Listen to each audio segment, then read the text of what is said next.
August 15 రోజు దివాకర్ రావు గారి పుట్టినరోజు సందర్భంగా గూడెం లిఫ్ట్ ఇయాల ఈ ప్రాంతంలో దండేపల్లి ప్రాంతంలో ఇక్కడ గూడెం లిఫ్ట్ కట్టుకొని దండేపల్లి మండలం, హాజీపూర్ మండలం, లక్షపేట మండలానికి సాగునీరు అందిస్తుంది.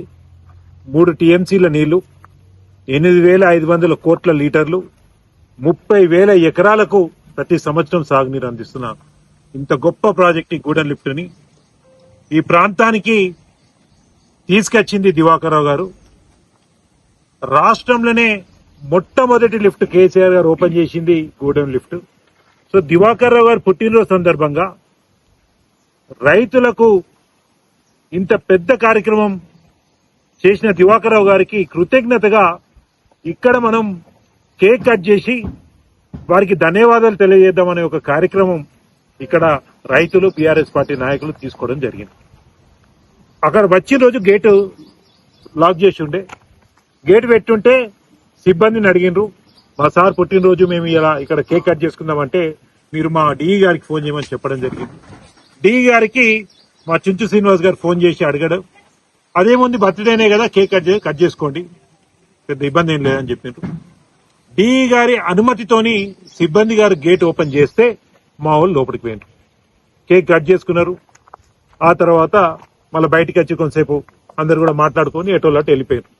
విచిత్రం ఏమైందంటే ఏ డిఈ గారు చెప్తే సిబ్బంది ఓపెన్ చేసిండ్రో అదే డిఈ గారు ఒక ప్రభుత్వ అధికారి అయ్యుండి ఎమ్మెల్యే ప్రేమ్ సాగర్ రావు ఒత్తిడికి లోనే వారు పెట్టిన ఒత్తిడికి డిఈ గారు తలొగ్గి తప్పుడు కేసు పెట్టిండ్రు.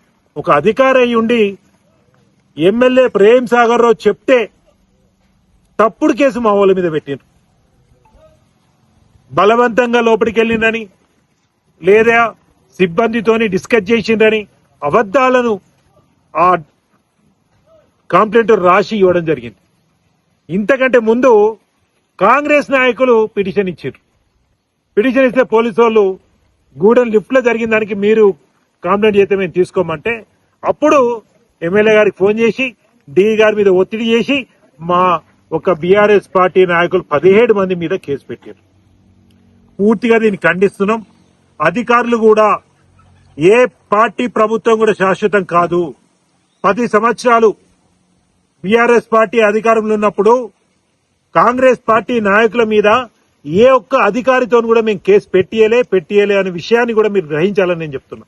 ఇవాళ ప్రజల కోసం ధర్నా చేస్తే కానిస్టేబుల్ తో కేసు పెట్టించారు. గతంలో బెల్లంపేట చౌరస్తాలో 30 మంది బీఆర్ఎస్ పార్టీ నాయకుల కార్యకర్తల మీద అప్పుడు కానిస్టేబుల్ తోని. ఇవాళ పర్మిషన్ ఇచ్చిన డిఈ గారే తప్పుడు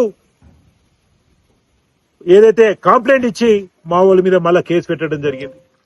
ఏ ప్రభుత్వం కూడా శాశ్వతం కాదని చెప్పి నేను అధికారులను ఒకసారి హెచ్చరిస్తున్నా.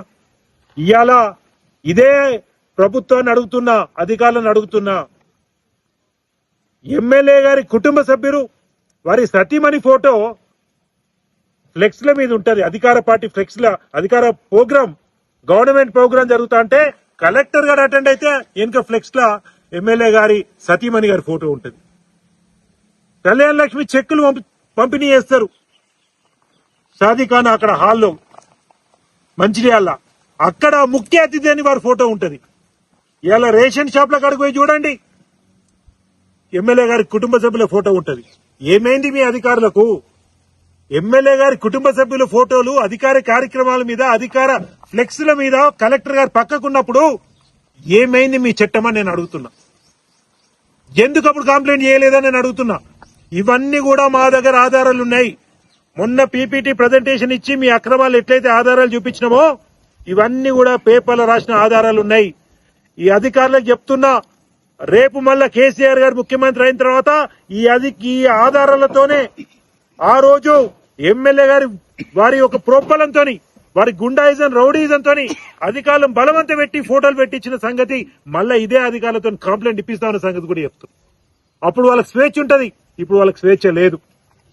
ఈ విధమైన దుర్మార్గమైన దివాకర్ రావు గారు ఎల్లంపల్లి ప్రాజెక్ట్ తీసుకొచ్చిండు. ఈ ప్రాంతానికి 20 టీఎంసీల ఎల్లంపల్లి ప్రాజెక్ట్ తీసుకొచ్చిండు. అదే విధంగా గూడెం లిఫ్ట్ తీసుకొచ్చిండు. బ్రహ్మాండంగా పంటలు వండుతున్నాయి. ఈ గూడెం లిఫ్ట్ పైపులు ఖరాబ్ అయ్యేదానికి కారణం కూడా అప్పుడు ప్రేమ్ సాగర్ రావు గారు చేసిన కుట్రనే. కావాలని ఇక్కడ ఉన్న సిబ్బందితోని తప్పు చేయించి పైపులు వేసేటట్టు చేసారు. ఆ టైంలో ఈ గూడెం లిఫ్ట్ కట్టే టైంలో అటు పెద్దపల్లి, ఇప్పుడు పెద్దపల్లి జిల్లాలో కూడా లిఫ్ట్ కట్టారు. అక్కడ ఏ పైపులు వేసారో ఇక్కడ అదే పైపులు వేసారు. అక్కడ ఏం స్టీల్ పైపులు వేసి ఇక్కడ ఏం ప్లాస్టిక్ పైపులు వేయలే. ఖరాబ్ అవుతున్నాయి, దీనికి సొల్యూషన్ నానేది మళ్ళా మంచి పైపులు వేయాలనుకున్నప్పుడు ప్రభుత్వంతో ఒక్క రూపాయి కూడా ఖర్చు పెట్టియకుండా కాంట్రాక్టర్ తోనే మాట్లాడి మొత్తం పైపు రిప్లేస్మెంట్ చేసి కేసీఆర్ గారు ముఖ్యమంత్రి ఉండగానే, దివాకర్ రావు గారు ఎమ్మెల్యే ఉండగానే ఈ పనంతా అయిపోయింది. వరదలు వస్తే మోటార్లు తరుస్తున్నాయని చెప్పి దానికి హైట్ పెంచాలనేది కూడా ఆ పని మొదలు పెట్టింది కూడా దివాకర్ రావు గారు ఎమ్మెల్యే ఉండగానే. అంటే వరదలు వచ్చినప్పుడు మొత్తం దళపేని మండలంలో ఈ గోదావరి పక్కకున్న గ్రామాలన్నిట్లలో కూడా అన్ని పోలు కూడా కింద పడితే కేవలం వారం రోజులనే అటు మోదల దగ్గర నుంచి మొదలు పెడితే శివారి వరకు మొత్తం కరెంటు పోలు ఒక్కొక్క ఊరికెళ్లి అధికారులు తీసుకుపోయి పోలు పెట్టించినాం. ఇవాళ ఈ ప్రాంతంలో రైతులు సంతోషంగా ఉన్నారు. పంట పండుతుందంటే ఇవాళ ప్రతి ఒక్కరు అంటారు, దివాకర్ రావు గారు మాకు చేసిన పుణ్యమే వారికి రుణపడి ఉండమని అంటున్నారు. ఇలా ఏం చేసిర్రు ప్రేమ్ సాగర్ రావు గారు? ఒక్క ఎకరానికన్నా సాగునీరు ఇచ్చినా నేను అడుగుతున్నా. ఈ ప్రాంతం మంచిర్యాల చెన్నూరు నియోజకవర్గం ఇవాళ మంచిలు తాగుతుందంటే దానికి కారణం మిషన్ భగీరథ ఎల్లంపల్లి ప్రాజెక్టు, కేసీఆర్, దివాకర్ రావు గారు అనే విషయాన్ని కూడా మరొకసారి గుర్తు చేస్తున్నా. నేను చెప్తున్నా ఇవాళ కర్మ అనేది ఉంటది, కర్మ సిద్ధాంతం అనేది ఉంటది. గతంలో మొన్న బీజేపీ నాయకులు మాట్లాడిర్రు, ఏమైంది మీ నాయకుడు గొరగొర ఉంచుకుపోతా అంటే మీరు ఏం చేసిండ్రు, మీ మందపల్లి సిని నన్ను అడిగిండ్రు. ఏమైంది, మేము దేవుణ్ణి నమ్ముకుంటాం, బీజేపీ నాయకులు లెక్క దేవునితో రాజకీయం చేయం. ఏమైంది ఆ ఎస్ఐకి? ఏమైంది? ఉద్యోగానికే దూరం అవ్వాల్సిన పరిస్థితి వచ్చింది. పాపం మండింది కదా నేను అంటున్నా. దేవుని నమ్ముకున్న దివాకర్ రావు గారి నాయకత్వంలో పనిచేస్తున్నాం కాబట్టి అనవసరంగా అసత్యాలతోని మా మీద కేసులు పెడితే ఖచ్చితంగా భవిష్యత్తులో దేవుడు అనేటోడు ఉన్నాడు, మా ప్రభుత్వం కూడా వస్తుంది, మీకు కూడా ఇబ్బంది పడతారని అధికారులు కూడా హెచ్చరిస్తున్నా. ఇక కాంగ్రెస్ నాయకులు, మీకు అధికారం వచ్చింది, మీ ఎమ్మెల్యే ఇక్కడ ఎమ్మెల్యే గెలిచిండు ప్రేమ్ సాగర్ రావు గారు 500 కోట్లు దోసుకున్నాడు.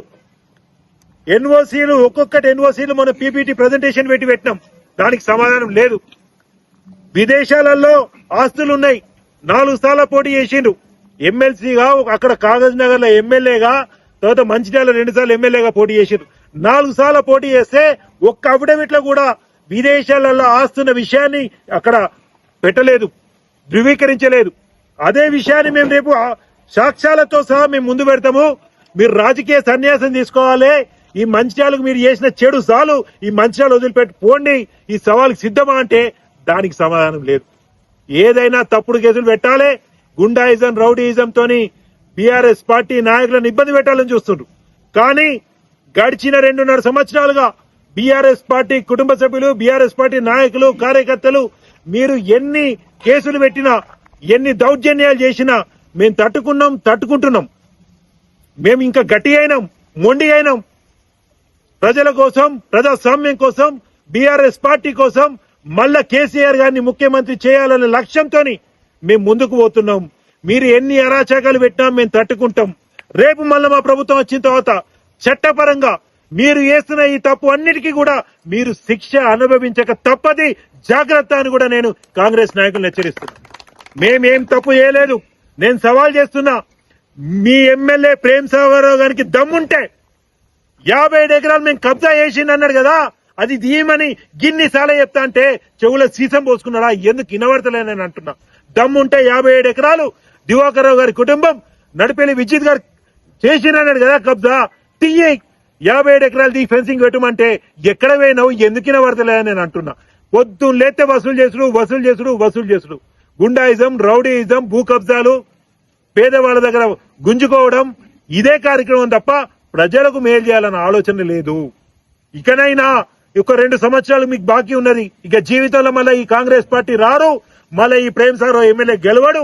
ఉన్న సమయంలోనైనా కనీసం మీకు అమాయకులైన ప్రజలు నమ్మి ఓలైతే మోసపోయి ఓటేసిండ్రో వాళ్ళకన్నా కొంచెమన్నా పనిచేయాలని నేను మిమ్మల్ని కోరుతున్నా.